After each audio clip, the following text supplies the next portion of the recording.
Rejoignez Benoît Dutrisac en temps réel par courriel. Dutrisac@commercialcube.radio. Ça va brasser. C'est surprenant. Ça, pour moi, on rate un peu la cible. Mais c'est quand même fascinant. Vous êtes plus notre champion. Stéphanie Touga. On a voté, mais oui. Stéphanie, bonjour. Salut, Benoît. Bon, sondage aujourd'hui et les relations publiques des médecins ont vraiment gagné la bataille. Oui, quand on regarde le dernier sondage léger, ce qu'on retient, c'est que le gouvernement qui avait une avance dans les derniers sondages, parce que le gouvernement sonde, de semaine en semaine pour essayer de mesurer l'intérêt, la population à la joue par rapport à un certain nombre d'enjeux, notamment la réforme en santé. Puis là, quand on analyse le sondage léger, ce qu'on constate, c'est que sur toute la ligne, en ce moment, le gouvernement est en train de perdre l'opinion publique. Tant sur le fond de la réforme, que sur l'inquiétude de la population de perdre un médecin, de voir le système se détériorer plutôt que de s'améliorer, puis que les médecins aussi, puis ça c'est intéressant, là, pour moi c'est la donnée probablement la plus intéressante, c'est que 50% de la population trouve que les médecins sont assez payés. Ils disent pas qu'on devrait les payer davantage, ils disent pas qu'on devrait les payer moins, ils disent qu'ils sont assez payés. Puis je pense que le gouvernement a probablement un peu surestimé sa capacité à dire ils en gagnent déjà assez, on devrait ils devraient en faire plus pour l'argent qu'ils font.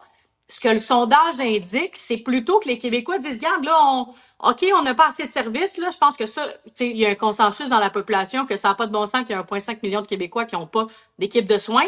Mais la population ne fait pas nécessairement le lien entre combien les médecins gagnent et leur insatisfaction face au système de santé. Et c'est ce que le gouvernement a essayé de faire dans les dernières semaines. Puis pour l'instant, ils n'ont pas réussi. Puis là, ils sont comme un peu au pied du mur. Qu'est-ce qu'ils vont faire? T'sais, pour moi, ils ont vraiment, vraiment perdu la bataille de l'opinion publique en date d'aujourd'hui, 12 novembre. Constat d'échec là, de la part du gouvernement. Mais moi, je pense dans la population, Stéphanie, je sais pas ce que tu en penses, mais on veut pas couper, on veut pas réduire, on veut juste être traité, on veut juste être soigné. Mais là, Dubé veut couper les frais pour les médecins, pas les frais, mais les tarifs des médecins. Et là, tu dis, c'est pas ça qu'on vous demande. Ce qu'on vous demande, là, c'est ouvrir des blocs opératoires. Faites-les travailler. Ils veulent travailler. Faites-les travailler. Exactement. Puis là, exactement. C'est exactement ça. Mais je pense que le gouvernement a fait le pari suivant en disant, écoutez, ça coûte 9 milliards par année payer nos médecins, ça n'a pas de bon sens qu'on n'ait pas de service. Il pensait avoir un peu gagné l'opinion publique, la population, avoir convaincu la population du bien fondé de sa réforme. Mais là, les fédérations de médecins, mais aussi les médecins, pas juste les fédérations, mettons de côté les fédérations de médecins de côté un instant, là. Les médecins qu'on a entendus, puis qu'on a lus, puis qu'on a lus sur Facebook, puis qu'on a lus sur Instagram, puis dans le journal, puis qui sont venus à la radio, puis qui sont à la télé, ce qu'ils nous ont dit, c'est nous, là, on s'ostine pas ces cibles, on s'ostine pas qu'il faut qu'on en fasse plus collectivement comme c'est le réseau de la santé. Ce qu'on s'ostine, c'est que la réforme, comment elle est faite, ça n'a pas de bon sens, puis ils ont gagné. Là, les médecins, constat là, du côté du gouvernement, là, faut qu'ils trouvent une manière de faire un repli stratégique, reculer sur cette réforme-là et changer d'interlocuteur aussi. Parce que Christian Dubé, en ce moment, je pense que sa crédibilité est mise à mal. Là. Moi, j'ai un problème avec le chantage exercé par les médecins. On s'en va. On s'en va en Ontario. Et ça, là, avec des patients qui sont inquiets pour leur santé, je peux pas admettre ça. Je peux pas accepter ça et c'est inacceptable. Et on a invité Dr. Oliva, Dr. Amiot, venez nous dire ce que vous proposez. Là, faites-moi pas le procès de la loi 2. Dites-nous ce que vous proposez pour donner un médecin aux 1 500 000 Québécois, pour réduire les 150 000 personnes sur les listes d'attente de chirurgie au Québec. Venez nous proposer des solutions. Ils veulent pas. Ils veulent pas. Ils veulent, tu sais, la bataille. Les relations publiques, là, on en a assez. Le chantage, on en a assez. On veut entendre des propositions, des solutions, et on veut avoir des soins. Mais il faut que le gouvernement donne des ressources aux médecins pour pouvoir travailler. C'est ça. Mais je pense que tu mets le doigt sur quelque chose. Là, je pense que les gens, ce qui alimente les résultats de sondage actuels, ma lecture, OK? Ma lecture, qu'est-ce qui alimente le fait que le gouvernement a perdu la bataille de communication? C'est que les gens, ils sont nerveux. Ils sont nerveux de perdre leur médecin. Ils sont nerveux de se dire... Colin, on est-tu en train de perdre tous nos cerveaux puis nos talents? Parce que, on va se le dire, ça prend un maudit cerveau pour passer au travers de sa médecine. Puis, on est-tu en train de les perdre, du monde-là qu'on a formé au coût de la société québécoise. Ça coûte combien former un médecin? 400 000 $? Combien ça coûte pour vrai? Moi, j'aimerais ça savoir là, si quelqu'un est capable de nous trouver le chiffre. Ça coûte extrêmement cher former un médecin. Puis après ça, qu'on les perde, ça n'a pas de bon sens, tu sais. Fait que, là, les Québécois, ils sont nerveux. On a une population vieillissante aussi. On a des régions qui sont extrêmement mal desservies. On a déjà des temps d'attente extrêmement longs à l'urgence, bien plus longs que dans le reste du Canada, bien plus longs aussi pour se faire opérer. Puis là, le gouvernement fait une réforme qui viendrait allonger les listes d'attente, qui viendrait que d'autres Québécois n'auraient pas de médecin, qu'on attende encore plus longtemps pour se faire opérer. Quand on se brise la hanche ou quand on veut n'importe quelle intervention chirurgicale, ça n'a pas de bon sens. Il y a 6 200 Québécois qui attendent depuis plus d'1 an pour une chirurgie. Ça, là, Christian Dubé, puis ce qu'on me faisait remarquer, je parlais à un médecin ce matin, là, il me faisait remarquer, Christian Dubé, depuis qu'il est ministre de la Santé, là, c'est 0 pin bar. Depuis 2020, là, c'est 0 pin bar. Les listes d'attente n'ont pas été réduites. Le temps d'attente à l'urgence n'a pas été réduit. L'accès aux médecins de famille n'a pas été réduit. Mais non. C'est ça. C'est pas mal. Tu viens d'identifier, je pense, les chiffres qu'il faut, les cibles que le gouvernement doit avoir en tête avant de se rendre à la prochaine élection, si jamais François Legault il se rend, puis on parlera des résultats de sondage pour la suite. Mais est-ce que vraiment le temps d'attente a diminué à l'urgence? Est-ce que le temps d'attente a diminué pour avoir accès à une intervention chirurgicale? Puis est-ce que le nombre de Québécois sans équipe de soins a diminué? Si c'est non à ces 3 chiffres-là, François Legault, il va se faire ramasser à la prochaine élection parce que c'est là-dessus qu'il s'est fait élire. On a la réponse à ta question, Stéphanie. Oui, donc 435 000 $ environ pour former un médecin de famille. Puis un médecin spécialiste, ça peut aller à 785 790 000 $ pour un seul médecin. C'est ce que j'avais en tête, 400 000. 435 000, ça a plein de sens. Imagine, là, par tête de pipe, pour chacun des médecins de famille dont on a cruellement besoin au Québec, ça nous coûte 1,5 million d'argent public. Puis là, on est en train de se dire, Colin, on va-tu les perdre? Non, mais tourne ça aussi. Moi, je suis des deux côtés. Là. Tourne ça aussi. Nous, on a payé pour la formation en grande partie de ces médecins-là. C'est pas vrai qu'ils vont nous traiter de façon cavalière et dire « fuck off, je m'en vais, je ferme la shop ». Puis en même temps, tu peux pas leur demander de perdre l'argent. C'est ça. Ben c'est ça. Dans la vraie vie, moi je suis d'accord avec toi, on peut pas se permettre de perdre tous ces talents-là. Mais dans la vraie vie, si on entend qu'il y a des médecins, qu'il y a des GMF qui ferment, qui ont plus de lieu de travail, que leur salaire est considérablement diminué alors qu'on leur a promis quelque chose.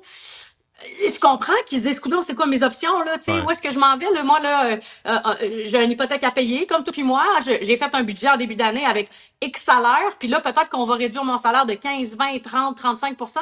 Je les comprends d'être nerveux. Puis je suis pas en train de dire qu'ils gagnent pas assez, là. Pas du tout, que ce soit extrêmement clair. Mais tout le monde fait un budget, là, tu sais, dans la vie. La majorité des médecins, là, ils se plaignent pas de leur salaire. Ils se plaignent de l'organisation du travail. Ils se plaignent de la paperasse. Ils se plaignent de pas avoir accès. Écoute, Gaétan Barrette, quand il était à la Fédération des médecins spécialistes, me disait ça en entrevue. Il dit, ouvrez des blocs opératoires. Mais Philippe Couillard n'a pas plus ouvert. Puis François Legault, puis ça, c'est l'échec de Christian Dubé, de donner les ressources aux médecins. J'ai un ami qui est chirurgien qui m'a dit, pas plus tard que la semaine passée, moi, Steph, je pourrais opérer 2 fois plus par semaine. Là, je perds en moyenne à peu près là, entre 1 et 1, c'est chiffre à lui, là, entre 1 et 1,5 fois par semaine. Puis moi, si tu me disais, puis tu me donnais de la prévisibilité, je pourrais opérer jusqu'à 3 personnes par semaine. Je n'ai jamais dit non dans toute ma carrière de médecin à une seule intervention chirurgicale. C'est jamais arrivé, mais j'ai pas la possibilité d'opérer davantage, alors que j'ai la disponibilité pour le faire. C'est ça qui marche pas. C'est fou quand même, là, tu sais. Ouais, non, c'est ça qui marche pas. Puis là, t'as Santé Québec, Geneviève Biron, tu te demandes ce qu'ils font dans la vie, à quoi ils servent. C'est des centaines de millions de dollars gaspillés avec des gestionnaires puis des fonctionnaires qui vont être au-dessus de l'épaule du médecin. Puis pendant ce temps-là, avec tout ça, je sais pas toi, j'ai l'impression qu'il y a personne à la table qui est de bonne foi.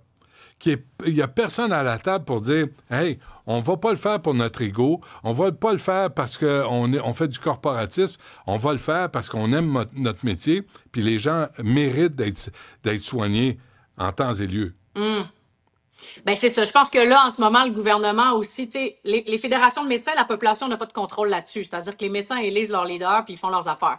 Mais du côté du gouvernement, par exemple, eux, ils ont un test de leadership dans un peu moins qu'1 an maintenant, dans 11 mois même, pour être précise. Il va y avoir une élection. C'est ça. Il est tout le temps là, le vrai test. Hein? Est-ce que les Québécois ont encore confiance en nous? Puis là, ce qu'on regarde, là, je nous amène au deuxième pan du sondage léger qui est paru hier. 61% des Québécois souhaitent le départ de François Legault, ça sans trop de surprise. Mais le chiffre qui fait mal, que moi j'ai jamais vu, je pense, au Québec, 71% se disent insatisfaits du gouvernement. 7 Québécois sur 10 se disent insatisfaits du gouvernement. La débarque que ce gouvernement-là prend, alors qu'il y a 4-5 ans, pendant la pandémie, il y avait des taux staliniens de 91% d'appui.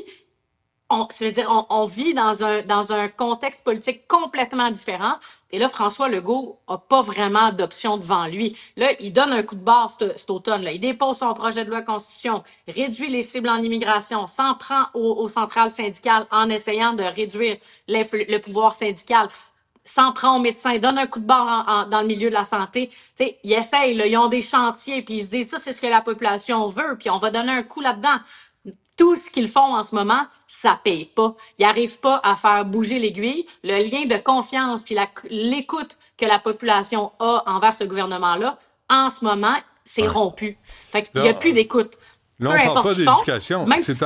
Mais tu as remarqué, on parle juste des médecins. On parle plus. Il n'y a plus de problème dans les classes. Les classes ne sont plus débordées. Il n'y a plus de violence dans les écoles. Il y a plus. Écoute, on peut pas suivre l'actualité, mais c'est un échec en éducation, c'est un échec en santé, c'est un échec en économie. On a investi dans des espèces d'éléphants roses qui nous ont fait dans les mains. Le bilan de la CAQ, là, c'est catastrophique. Ben, puis là, le premier ministre nous a présenté lundi sa vision économique qui était bien, là, dans le sens, pour moi, il n'y a pas de grande surprise, mais c'était un peu du réchauffé. On savait déjà ce qu'il allait nous dire. Ouais. Ce sur quoi il a axé, c'est le fameux 200 milliards de projets chez Hydro-Québec. C'était déjà dans le plan Sabia il y a quelques mois, donc il nous a juste remis ça à l'avant-plan. Il a dit, on va investir en défense. Ça non plus, sans grande surprise. C'est ce que le gouvernement fédéral nous a déjà annoncé. Le Québec doit aller chercher sa part du gâteau là-dedans, surtout qu'on a un gros secteur d'aérospatial à Montréal. Fait que la vision, après ça, les centres de données, OK, parfait, bon, ben oui. Mais, tu sais, dans le sens, il nous a pas annoncé une grande vision transcendante de l'économie, de ce qui s'en vient pour les prochaines années. Je pense que là, ce gouvernement-là est un petit peu allé au bout de sa démarche.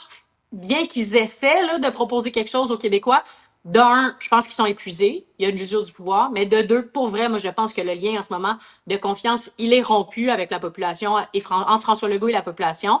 Et là, on commence à parler, dans ce sondage-là, de successeurs.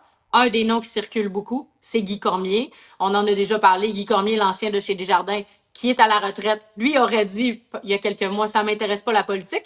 Mais ce matin, on le voit quand même, son nom apparaître dans un sondage. Il fait déjà 6%. Est-ce que j'ai l'impression que la CAQ se cherche un peu un sauveur, là, se cherche son Mark Carney. Il cherche un banquier. Il cherche un banquier. Là, tout à coup, on a eu des gouvernements de médecins. Des médecins, des avocats. Des avocats, des comptables, des gestionnaires. Des financiers. On va essayer des banquiers. Puis on va voir s'ils sont capables de... Puis Carney, il est tellement hot qu'il nous a mis 78 milliards de plus à la dette avec son dernier budget. Hein? Ça augure bien. Bon, puis la grève, rapidement, 30 secondes, la grève, là, pour l'instant. Écoute, rapidement, la grève, elle est suspendue. Wouh! Victoire pour la population parce qu'on arrête d'être pris en otage. Est-ce que le gouvernement, cela dit, dépose quand même son projet de loi? Qu'est-ce qui va se passer avec ça? On pourra en reparler plus tard cette semaine. On aura des indications des intentions du gouvernement. Mais j'ai l'impression que tout le monde s'en sort un peu gagnant. Soraya Martinez, elle a dit, moi j'ai envie, l'ultimatum c'est le 15 novembre, la grève est suspendue. La population est gagnante parce qu'aujourd'hui, on peut recommencer à prendre le métro. Puis le gouvernement n'a pas trop été amoché dans la foulée de tout ça en disant, nous, on va faire une loi puis on va essayer d'aller suspendre la grève. C'est ce qui se passe aujourd'hui. Tout le monde est un peu win-win-win, j'ai envie de dire. Excuse-moi, mais la grève, là, suspendue, on parle des employés d'entretien. On ne parle pas des chauffeurs d'autobus, des opérateurs de métro. Tu as tout à fait raison. C'est pourquoi le gouvernement, en ce moment, veut quand même déposer son projet de loi 14. Pas plus tard que ce matin, Jean Boulet a dit on va le déposer quand même parce que ça se peut qu'en fin de semaine, les chauffeurs maintiennent la grève. Fait qu'on est là-dedans. Là. On pourra en parler toi et moi demain. On aura des orientations sur qu'est-ce que les formations politiques vont faire. Mais oui, c'est ça. Parfait. Stéphanie Touga, mais oui, c'est ça. Ça, c'est la confusion. Oui, c'est ça. Hein? Parce qu'on est un peu tous de même. Ça. Hein? Ben oui, c'est ça. Fait que qu'est-ce qu'on fait? C'est ça. Décorer. Mets de la musique de Noël, mets des grelots, des lumières. Ah oui. C'est fait? Ah, bravo. Non, mais non, c'est pas fait. T'es-tu malade? Ben c'est oui. encore l'Halloween. Non, l'Halloween, c'est fini. T'as-tu mangé tous tes bonbons? As-tu passé à travers tes sacs de bonbons? Non, je suis pas très bonbon, mais à Noël, c'est plutôt un peu de Baileys dans mon café. Moi, c'est plutôt ça ma tradition. Ah oui, ça commence tôt, hein? Fait que, bon, non, mais hier, on se disait... C'est pour ça, non, c'est pas Noël. Non, mais on est maussade, c'est taciturne. On va décorer, on met de la lumière avant le temps nécessaire pour le temps des fêtes. Là. Ah oui, hein? Mais, non, moi non. Oui. Pas avant décembre. Pas avant décembre.